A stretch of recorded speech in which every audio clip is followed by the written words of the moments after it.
ኢትዮጵያ ውስጥ ሐሳቡን ስለገለጸ የሚታሰር ሰው የለም። ብዙ እኮ የሚሰደቡ ሰዎች አሉ በየሜዳው። በዛ የሚታሰር ሰው የለም። ሰው የሚታሰረው እቅድ አውጥቶ። የአንጋፋው ድምፃዊ ቴዎድሮስ ካሳሁን የቅርብ ሰዎች የቅርብ ወዳጅ ዩሱፍ ያሲን በፖሊስ መወሰዱን እንዲሁም ሰበር የቴዲ አፍሮ ምክትል ስራ አስኪያጅ ታሰረች።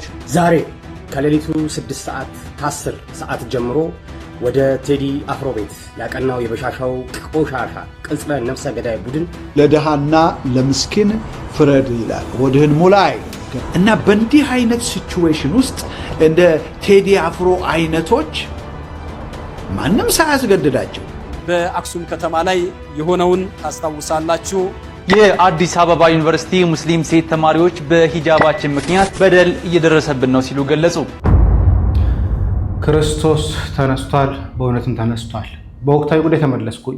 በተለይ ደግሞ ትናንትና ምሽት ላይ ገጥሞ የነበረው የቴዎድሮስ ካሳሁን ወይ ደግሞ የቴዲ አፍሮ ቤቱ ተከቦ ነበር በመንግስት ኃይሎች። ከዛ በተጨማሪ ማናጀራም እንዲሁም ሌላም አንድ የእሱ የቅርብ ሰው ታስረዋል። ማታ ደግሞ ሙሉ ለሙሉ የቴዲ ቤት በፖሊስ ፍተሻ እና ጥበቃ እንዳደረ መረጃ ደርሷል። እስከ ፍጻሜ ድረስ ተመልከቱት። ላይክ ማድረጋችሁን አትርሱ። መጀመሪያ ግን ከአብይ አህመድ ንግግር እንጀምር። ከየትኛው ንግግር ትሉኝ የለ? ከዚህኛው። ኢትዮጵያ ውስጥ ሐሳቡን ስለገለጸ የሚታሰር ሰው የለም። ብዙ እኮ የሚሰደቡ ሰዎች አሉ በየሜዳው። በዛ የሚታሰር ሰው የለም። ሰው የሚታሰረው እቅድ አውጥቶ ተደራጅቶ ፋይናንስ ፈልጎ ተንቀሳቅሶ 4 ኪሎ በኃይል ገባለው ሲል ከህገ መንግስት ከህግ ውጭ ስለሆነ ይጠየቃል። እሱ ጋዜጠኛ ይሁን አክቲቪስት ይሁን ፕሮፌሰር ይሁን ህግ አክብሮ እስካልተንቀሳቀሰ ይጠየቃል። የሰብአዊ መብትና የዲሞክራሲ ባህል ዝቅተኛ በሆነበት ሀገር፣ ውስንነት ባለበት ሀገር ሁሉ ጉዳይ አልጋ ባልጋ ነው ባይባልም በአብዛኛው የሞራል ውድቀት ያለበት ስርዓት አይደለም። ዜጎች ለምሳሌ ከዚህ ቀደም በማዕከላዊ በሚባለው ቦታ ገብተው የሚገረፉበት ስርዓት የለም። አሁን ታስረው የተፈቱት ሰዎች ለምን ተገረፍኩ አይሉም። የለም፣ ለዛ እናደርግም። በህግ ነው የምናስረው፣ በህግ ነው የምንጠይቀው። ይሄም ሆኖ ግን እንደ ባህል ፖሊሱም ወታደሩም አቃቤ ሕጉም ምንም ማየት እንከን የለውም ብዬ ደግሞ ልናገር አልችልም። ምክንያቱም የኢትዮጵያ ባህል ራሱ ሌባ ተይዞ ዱላ ይጠየቃል ወይ የሚል ሌባ ከያዝክ መደብደብ ተገቢ ነው ብሎ የሚያስብ ባህል ባለበት ሁኔታ ሰው ሲያዝ በህግ አግባብ አክብሮ ማስተናገድ ላይ የሚቀሩ ጉዳዮች ይኖራሉ። ያሻል ይላሉ። ዋናዎቹ መግረፉ፣ መቁረጡ፣ ምግብ መከልከሉ፣ አትጠየቅም ማለቱ፣ እነዚህ ጉዳዮች ግን የሉ። እንግዲህ እንደሰማችሁት አንደበድብም አንነካም ደግሞ ምንም ካላደረገ አናስርም ይላል። እውነት እንደዛ ነው? እስቲ ቀጣይ ዜናዎችን እንመልከታቸው። ሰበር የቴዲ አፍሮ ምክትል ስራ አስኪያጅ ታሰረች፣ በፖሊስ ተወስዳለች ተብሏል። ከቤተሰብ አካባቢ ለዘሀበሻ የደረሰው መረጃ እንደሚያመለክተው ከሆነ የቴዲ አፍሮ ምክትል ማናጀር መሀሌት ሰለሞን ዛሬ አትላስ አካባቢ ካረፈችበት ሆቴል ነው የፌዴራል ፖሊስ አባላት መጥተው የወሰዷት። የቤተሰብ ምንጮች እንደገለጹት 6 የፌዴራል ፖሊስ አባላት ናቸው መጥተው የወሰዷት። እንግዲህ ከቀደም ሲል የቴዲ አፍሮ የቅርብ ጓደኛ የሆነው ያሲን መታሰሩ በሰበር ዜና መዘገባቸው ይታወቃል። አሁን ደግሞ የቴዲ አፍሮ ምክትል ማናጀር እና ቃል አቀባዩ መሀሌት ሰለሞን በፌዴራል ፖሊስ አባላት በቁጥጥር ስር መዋሏን ሰምተናል። እንግዲህ ይሄ የእስር እርምጃ ወዴት እየሄደ ነው የሚለው ጉዳይ እጅግ አነጋጋሪ እየሆነ ነው። በተለይም መሀሌት ሰለሞን በትውልድ ኢትዮጵያዊ ትሁን እንጂ በዜግነት የኦስትሪያ ዜጋ መሆኗን የቤተሰብ ምንጮች ለዘሀበሻ ገልጸዋል። ጉዳዩን እየተከታተልን ወደ እናንተ የምናደርስ ነው የሚሆነው። የሚገርመው ደግሞ ያሲን የተባለውን ደብድበው ነው የወሰዱት። አንነካም አንደበድብም፣ እንደው የኢትዮጵያ ማህበረሰብ ባህል እንጂ እንደ መንግስት እንዲህ አናደርግም የተባሉት አካላት ግን ሲደበድቡ ነበር። የአንጋፋው ድምፃዊ ቴዎድሮስ ካሳሁን የቅርብ ሰዎች የቅርብ ወዳጅ ዩሱፍ ያሲን በፖሊስ መወሰዱን እንዲሁም ምክትል ማናጀር እና ይፋዊ ቃል አቀባይ የሆነችው መሀሌት ሰለሞን በፌዴራል ፖሊስ አባላት በቁጥጥር ስር መዋላን ነው የቤተሰብ ምንጮች ለዘሀበሻ የገለጹት። መሀሌት ሰለሞን አረፈችበት ከተባለው አትላስ አካባቢ ከሚገኝ ሆቴል ውስጥ 6 በሚሆኑ የፌዴራል ፖሊስ አባላት መወሰዷን የአይን እማኞችና ምንጮች ለዘሀበሻ ገልጸዋል። የፌዴራል ፖሊስ ይህንን መረጃ እስከተጠናቀረበት ሰዓት ድረስ በጉዳዩ ላይ ያለው ነገር የለም። መዴ ማቲ ዘሀበሻ እንግዲህ እንደሰማችሁት እነኚህ ሰው አናስርም፣ አንገልም፣ አንደበድብም ሲል የቆየው መንግስታችን እንዲህ እያደረገ ነው። ታዲያ ቴዎድሮስ ካሳሁን ቤትስ ምን ተፈጠረ የሚለውን ደግሞ ይህንን ስሙ። ዛሬ ከሌሊቱ 6 ሰዓት ከ10 ሰዓት ጀምሮ ወደ ቴዲ አፍሮ ቤት ያቀናው የበሻሻው ቆሻሻ ቅጽለ ነፍሰ ገዳይ ቡድን አባ ቶርቤ በህዝብ የንስር አይን በንቃት እና በአትኩሮት በክትትል ውስጥ ስለነበር በፍጥነትና በፍራቻ ተመልሷል። ህዝብ በግልጽ አቋሙን እያሳወቀ ነው። በጣም አስቂኙ ነገር ደግሞ የኦህዴድ ባለስልጣናት ወደ ቴዲ አፍሮ ቤት የሄድነው ዲጄ ዌሽን ፈልገን ነው ብለዋል። ልብ አድርጉልኝ፣ በሌሊት ጓደኛው ቤት ፍለጋ የምትሄዱበት እናንተ ማን ናችሁ?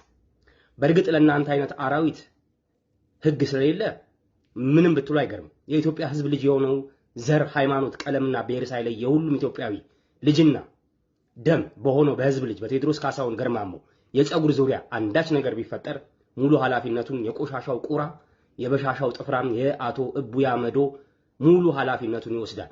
ከዚህ ሰውዬ ጋር አብራችሁ የምታጫፍሩ ተከፋይ ቅንዝንዞች አብራችሁ ዋጋችሁን በአደባባይ ህዝብ ይሰጣችኋል።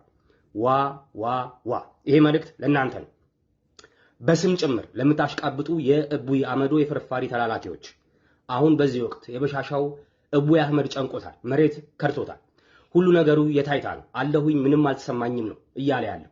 ባጫ ደበሌን እያላበው፣ ብርሃኑ ጁላል ከታች እየቀጠነበት እያመለጠው ነው። አዳነች ኦነጌ የምትይዘው የምትጨብጠው ጠፍቷታል። ገንዘብ ለተሳዳቢዎቻቸው እየበተነች ነው። ዛሬ ሌሊት ሊነጋ ሲል ኦህዴድ በዝግ መክሯል። እቡይ አህመድ ግራ ተጋብቷል። ቴዲን ብናስረው በአንድ ቀን አመጽ በእምቧይ ላይ የካብነው ዘረኛና ፋሽስት ስርዓትን ያፈርሰዋል፣ በቋፍ ያለችዋ ስልጣናችን ትናዳለች የሚል ፍርሃት ወሯቸዋል። የኦህዴድ ስርዓት በቴዲ አፍሮ ላይ በሚወሰዱ እርምጃዎች ዙሪያ መክሯል። ዛሬ በሌሊቱ ልክ ሊነጋ አካባቢ ማለት ነው። በአሁኑ ሰዓት በምንም ሰበብ ቴዲን ማሰር ዋጋ የሚያስከፍል በመሆኑ ሌሎች ማጥቂያ መንገዶች ተነድፈዋል። ከነዚህ ውስጥ አንዱ ለመንግስት ግብር አልከፈለም ብሎ ትልቅ ገንዘብ በመጣል ለማሽመድመድ እንዲሁም ከስርዓቱ ጸጥታ ጋር በቀጥታ ያልተያያዙ ኢመደበኛ አካላት እንዲያሳድዱት ወይም 120 የሚባለው የአይኤስአይኤስ ቡድን በኮሬ ነገርኛ በኩል ቅጥረኛ ሆኖ ሃራስመንት ማድረግ ነው። ዓላማውም ንጉስ ቴዎድሮስ አፍሮን ተማሮ ከሀገር እንዲወጣ ማድረግ ነው ተብሏል። ንጉሱም እምቢ ከሀገሬና ከወንዜ አልወጣም ብሏል ለተላኩለት አማላጆች በሙሉ። ቴዲ ይህንን መስዋዕት እየከፈለ ያለው ህዝቤ፣ ወጣቱ ሆይ በተለይ ለአንተ ነው። አዲስ አበባ ይሰማል። የትግል ትንሽ የለው። በባዶ ሆድህ ቤተ ተቀምጠህ ሞትን ከመጠባበቅ ህዝባዊ እምቢተኝነትን በየትኛውም መንገድ ላይ ማቀጣጠል ነው ያለበት። ለነገ የማይባል ግዴታ ነው። እያንዳንድህን ሳይበቀሉህ በፊት ተዘጋጅ። ጥፍራሙ አቶ እቡይ አመዱ እና ብርሃኑ ጁላ ጨንቋቸዋል። በዚህ አጋጣሚ በአዲስ አበባ መሬት አንቀጥቅጥ ህዝባዊ ቁጣ መነሳቱ አይቀሬ እንደሆነ የገባቸው ኤምባሲዎች ጠቅልለው ከአዲስ አበባ እየወጡ ይገኛሉ። እቡይ አመዶ እንደ ቁራ መጮህ ትችላላችሁ ምንም አታመጡም ያለበት የመሐይም ምላሱን አዲስ አበቤ የአራዳ ልጅ ሊቆርጠው ከጫፍ ደርሷል። እቡይ በሻሻ በደንቆሮ ዕውቀቱ ያላገጠበት አዲስ አበቤ እየገዘገዘው ነው። እቡይ አመዶ ተስፋ ቆርጧል። ጥላውን ማመን አልቻለም። የሀገሪቱን ጉዳይ ከእጃችን ወጥቷል ሲል ለቅርብ ደህንነት ሰዎች በፍርሃት ቆፈን ተይዞ ተናዟል። ይሄ ዘመን እጅግ አደገኛ መዘዝ ይዞ እየመጣ ነው። ካናዳና አሜሪካ ወደ ኢትዮጵያ ግዴታ ካልሆነባችሁ በስተቀር በጭራሽ እግራችሁን እንዳታነሱ ብሏል ለዜጎቻቸው። ሌሎች ሀገራትም እንዲሁ ማሳሰቢያ እያወጡ ነው። ይሄንን በዝርዝር ሌላ ቀን መጣበታለሁ። የበሻሻ ቅጥረኞች ይሄንን አይነት ዜና አይነግሯችሁም። አዲስ አበባ አዲስ የመታገያ ስልት አግኝተሃል። የዘመናችንን የትግላችን ግቡን እየመታ ይገኛል። የአዲስ አበባ ልጅ ሆይ ወይ ዳንተ እያለ ኮንቴንት ያልሰራ ሰው የለም በሚለው ሙዚቃው ትልልቅ ሚዲያዎች በሙሉ ስለ አዲስ አበባዎች የፊት አጀንዳቸው አድርገው እየዘገቡ ነው። ዓለም አቀፍ የዜና አውታሮች ከዳስጣል አነጋጋሪ ሆነዋል። ዓለም አቀፍ መገናኛ ብዙሃን በከተማው ህዝባዊ ቁጣ እንደሚመጣ አረጋግጠዋል። ዳስጣል ትውልዱ ላይ ማህተሙን አሳርፏል። ከላይ ነው ትዕዛዙ። አዲስ አበባ እንኳን ሸገሩ የሁሉ አይደለ ወይ ሞላ ሀገሩ በማለት ጎዳናውን በሰልፍ ሊያጨናንቀው በደጃፍ ቆሟል። ተጨማሪ ነዳጅና ደጀን ሰሜኖቹ እየመጡለት ነው። ከጀርባ ደጀንም ይሆነዋል። በየአካባቢ ተዘገጃጅ። የጨቅላውና የተራው መሐይም የእቡይ አመዶ መቃብር ተቆፍሯል። የበሻሻው ቆሻሻ ነውረኛ ዘረኛ ስርዓት አሁን ሁሉ ነገሩ እየፈራረሰበት ይገኛል። በቀደም አዳነች ኦነጌ 70 ሚሊዮን ብር ለነ ቡልቴ ማልታቴ ለሚባሉ አርቲስቶች መድባ ለኢትዮጵያ ህዝብ የመልስ መልት የሚሆን ሙዚቃ ሰርታ ነበር፣ አልተሳካም። እዛው በላች እዛው ቀረች ሆኖባት ነው የቀረው። የሆነ ግጥምና ዜማ በአንድ ቀለል ሰርተው አደሩ። እዚህ ግባ የሚባል ሙዚቃ መልስ ምት ቢያዘጋጁ በአንድ ወረዳ ካድሬ የገዛ አባላቶቻቸው እንኳን አልሰሙላቸው። ስለዚህ ከፍተኛ ብስጭትና ሐዘን ውስጥ ገብተዋል። የመሬትና የደም ቀላቅሎ ነጋዴው የህዝብ ተቃውሞ ለማስመሰል ሰልፍ ቢጤ በሚኒሻው በኩል ለማስወጣት መፈክሩን በአዳነች ጽሕፈት ቤት እያዘጋጀ መሆኑ ተሰምቷል። እንዳልኳችሁ ነገሩ ጦዟል። ተወደደም ተጠላም አብዮቱ ተለኩሷል። ትውልድ ተነቃቅቷል። ባንዲራውን አንስቷል። ባንዲራን አንሳ። አዳዲስ ነገር እየተሰማ ነው። የቤተ መንግስቱ ባለሟል፣ የጨፌ ጉባኤ፣ የኦህዴድ ዘረኞች እኛ ብቻ እንልማ ሌላው ይድማ አስተሳሰብ ተቀባይነቱን አጥቷል። የበሻሻው ጨቅላ ወደ አሮጌ ቅርጫትና ጥልቅ ጉድጓዱ ተከቷል። በአናቱም የአዲሱ አብዮት ለኳሽ የሆነ የትውልዱ ዜማ እየተነሳ ዳስታል ውጥረቱን ይባስ ጨምሮታል። በዚህ ዓመት ክረምት በአዲስ አበባ ስርዓት ይጠበቃል። አዳዲስ ስርዓት ይጠበቃል። ሰሜኖቹ ገፍተዋል። በአንድ ተፈራርመዋል። ህዝብ ውስጥ በሽኩቻ የሚወያየው ይሄንኑ በሽኩሽኩታ የሚያወራው ያ አዲሱ ስርዓት ግንባታ ሰራዊቱን ከጫፍጫፍ ተስማምቶበታል። የሰንዴ ነዶ በማዕበሉ በፊት በጥበብ እየተፈረካከሰ ማዕበሉ ሲመጣ እጅግ አስፈሪ ነው። ድል ለኢትዮጵያ ህዝብ፣ ድል ለሀበሾች፣ ሞትና ዘላለማዊ ውርደት ለበሻሻው ጥፍራ አቶ እቡይ አመዶ እና ለግብረ በላ ውሾቹ። ድል የህዝብ፣ የኢትዮጵያ ህዝብ ያሸንፋል። ይመቻችሁ ባላችሁበት። እንግዲህ ስለ ቃላት አጠቃቀሙ ይቅርታ ጠይቃለሁ። ወቅታዊ መረጃ ጭምር ስለሆነ ያው አይ ቲንክ የፖለቲካ ንግግርም ጭምር ያከለበት ይመስለኛል። ለዚህ ሚዲያ ማይመጥን ቢሆንም ስለ ቃላት አጠቃቀሙ ይቅርታ ጠይቃለሁ። የሆነው ሆኖ ሚዲያዎች በነገራችን ላይ ኤምባሲዎች እየዘጉ እንደሆነ ትናንትናም ጭምር ከአዲስ አበባ እየወጡ እንደሆነ አንዳንድ መረጃዎች ያመላክታሉ። ከዛ በተጨማሪ እንደምትመለከቱት አሳየ ደርቤ እንደተናገረው በጨለማ አርቲስቱን ለማፈን ከሌሊቱ 6 ሰዓት ወደ መኖሪያ ቤቱ የሄዱት 6 የአገዛዙ ታጣቂዎች በቀን ካልሆነ በቀር በሌሊት መግባት አትችሉም በመባላቸው የተነሳ በግቢው ዙሪያ አድፍጠው ተጨማሪ ትዕዛዝ እየጠበቁ መሆኑን ሰምተናል የሚል ነገር ነው። ይህ እንግዲህ ማታ ተለቆ የነበረ ነው። ኤምባሲዎችም እየዘጉ እንደሆነ አንዳንድ ማሳያዎች አሉ። ስክሪንሾቱን ለማስቀመጥ እሞክራለሁኝ። ዶክተር ደረጀ የተባለውም የፕሮቴስታንቱ ፓስተርም ዘማሪም እንዲህ ብሏል። ለምስኪን ፍረድ ይላል፣ ሆድህን ሙላ አይልም። እና በእንዲህ አይነት ሲቹዌሽን ውስጥ እንደ ቴዲ አፍሮ አይነቶች ማንም ሳያስገድዳቸው ራሳቸውን ለመስዋዕትነት ማቅረብ በማያስፈልጋቸው ነው ለህዝብ ቆማለሁ ብለው ያላቸውን ምቹ ላይፍ ሰውተው የህዝብ ልጅ ሲሆኑ ለሶሻል ጀስቲስ ሲጮሁ ልናጨበጭብላቸው ይገባል። መንፈሳዊ ነኝ የሚለው ምንድን ነው የሚያደርገው? ዘይት እየቸረቸረ እየሸጠ ነው። ገስት ሃውስ እያለ ህዝብ እያጭበረበረ ነው። የታመሙ ሰዎች መድኃኒታቸውን እንዳይወስዱ ተፈውሳችኋል፣ ፈውስ አለ ምናምን ብሎ ስንቱ እያለቀ ነው። መጽሐፍ ቅዱስን ብብቱ ስር አድርጎ ሰባኪ ነኝ፣ ዘማሪ ነኝ፣ ጳጳስ ነኝ፣ ቄስ ነኝ፣ ነብይ ሐዋርያ ነኝ እያለ ነገር ግን ህዝብ እዚህ ሲያልቅ አፉን ስለ ህዝብ የማይከፍት አይደለ? በመጽሐፈ ምሳሌ ላይ አይደለ ያለው? ባልሳሳት መጽሐፈ ምሳሌ ዋት 31 ላይ ይመስለኛል። መጽሐፈ ምሳሌ 31 ቁጥር wait a minute እንትን መጽሐፍ ቅዱስ ያለኝ እቺ መጽሐፍ ቅዱስ ነገራችን ላይ ከኔ ጋራ አክሮስ ኮንቲኔንት የዘለቀች ናት። over 40 years መጽሐፈ ምሳሌ ላይ ይኸውላችሁ ያ ምዕራፍ 31 ቁጥር 8 ምን ይላል? አፍህን ስለ ዲዳው ክፈት፣ ተስፋ ስለሌላቸውም ሁሉ ተፋረድ። አፍህን ክፈት፣ በእውነትም ፍረድ፣ ለድሃና ለምስኪን ፍረድ ይላል። ሆድህን ሙላ አይልም። ከአምባገነን ጋር እየሮጥክ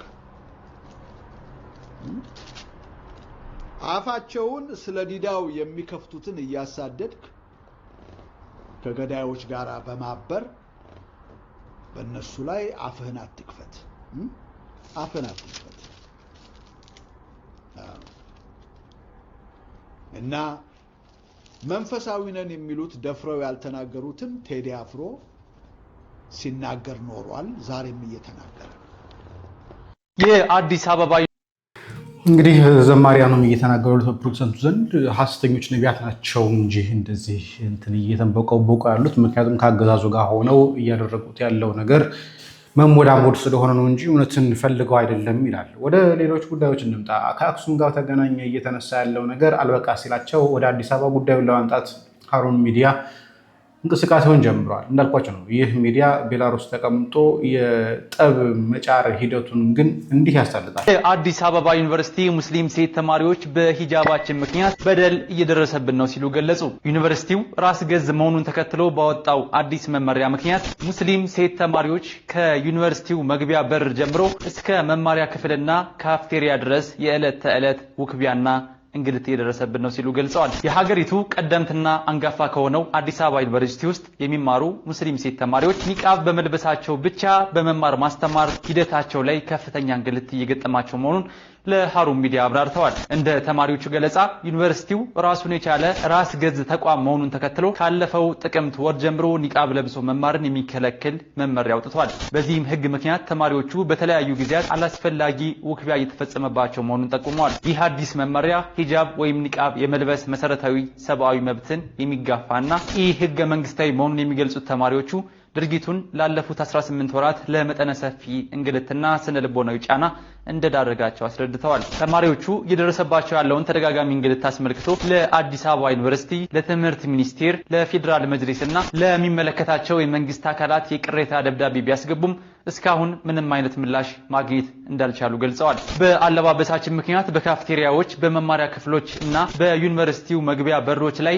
እንግልት እየተፈጸመብን ነው ያሉት ተማሪዎቹ ዩኒቨርሲቲው ሕጉን በአስቸኳይ እንዲያሻሽል አጥብቀው ጠይቀዋል ሲል ባልደረባችን ከማል ኑርዬ ያደረሰ መረጃ ያመለክታል። ሀሩን ሚዲያ በጉዳዩ ዙሪያ ያሉ ተጨማሪና ዝርዝር መረጃዎችን በቅርበት ተከታትሎ ወደ እናንተ የሚያደርስ ይሆናል። ወቅታዊ ፈጣንና እንግዲህ እንደተመለከታቸው የአክሱም ጉዳይ በሂጃብ ጉዳይ አልሰራ ሲላቸው ቀጣይ እርምጃ ያደረጉት ምንድነው? አዲስ አበባ ዩኒቨርሲቲ በሂጃብ ተከልክለናል ብለው ብጥብጥ ለማምጣት ደግሞ ሌላ እቅድ ይዘዋል። እነኚህ ሰዎች ወሃቢያ አንድ ሀገር ላይ እስካለ ድረስ ሰላም አይኖርም ብዬ ብዙ ጊዜ የምናገረው ነገር በሐሰት የተመሰረተ ሐሰትን ቤዝ አድርጎ የሚናገሩ አካል ናቸው። ይሄ ብቻ አይደለም። በቁጥባው ላይ ሆኖ መስጂድ ውስጥ ሆኖ ምን እያስተማረ እንደሆነ ሼኹን ስሙት። ማንሳት የምፈልገው ሁለት መልእክቶች አሉን። አንደኛው ባለፈው ሳምንት በአክሱም ከተማ ላይ የሆነውን ታስታውሳላችሁ። በሚያዝያ 2 ላይ የአክሱም ሙስሊሞች ሰላታቸውን ሊሰግዱ ጁሙአ በወጡበት መስጂዳቸውን ያፈራረሱበት ቁርአንን የቀዳደዱበትና በሙስሊሞች ላይ ከፍተኛ በደልና አፓርታይዳዊ ጥቃት በሙስሊሞች ላይ ተሰንዝሯል። ይሄንን የሰራው ደግሞ የከተማው መስተዳድር ጽንፈኛ ከሆኑ ከአካባቢው ክርስቲያኖች ጋር በመሆን ነው በሙስሊሞች ላይ እንዲህ አይነት በደል የሰራው። ከዚህ በፊትም እንዲህ አይነቱን ነገር ደጋግመው ሲሰሩ ነበር። ይህንን እንግዲህ ግፍና በደል በኢትዮጵያ ሙስሊም ስም ከዚሁ ሚንበር ላይ እናወግዛለን። ኢትዮጵያ የተለያዩ ብሔር ብሔረሰቦች፣ የተለያዩ ህዝቦች፣ የተለያየ እምነት ያላቸው ወገኖች በጋራ የገነቧት ሀገር እንጂ ድሮ እንደተገረሰሰው እንደ ደቡብ አፍሪካ አፓርታይድ ስርዓት አንድ ወገን የበላይ ሆኖ ሌሎች ደግሞ ባይተዋር የሚሆኑባት ሀገር አይደለችም ኢትዮጵያችን። ስለዚህ እንዲህ አይነቱን ነገር አጥብቀን እናወግዛለን። ትላንትና ለወያኔ ውድቀት ራሱ ዋነኛ መንስኤ የሆነው እናውቃለን። በመንግስት ስልጣን ላይ የተቀመጡ ሰዎች በሃይማኖት ጉዳይ ላይ ጣልቃ መግባታቸው ነበር። ይሄ ጣልቃ መግባት ትናንትም የወያኔን ታሪክ ስንመለከት ማለት ነው። ዛሬ ጥሩዎች ከነሱ መካከል የሉም ማለት አይደለም። ነገር ግን ይሄንን ስራ የሚሰሩት የትናንትናው ርዝራዦች ናቸው። በበደላቸው ትላንት ከሚያስተዳድሩበት ከዚህ ከ4 ኪሎ አላህ ገፍትሮ አባሯቸዋል። ዛሬ የነሱ በቅያ የሆኑ ሰዎች እነዚህን ሙስሊሞችን አዛ ያደረጉ ያለበት ሂደት ነው።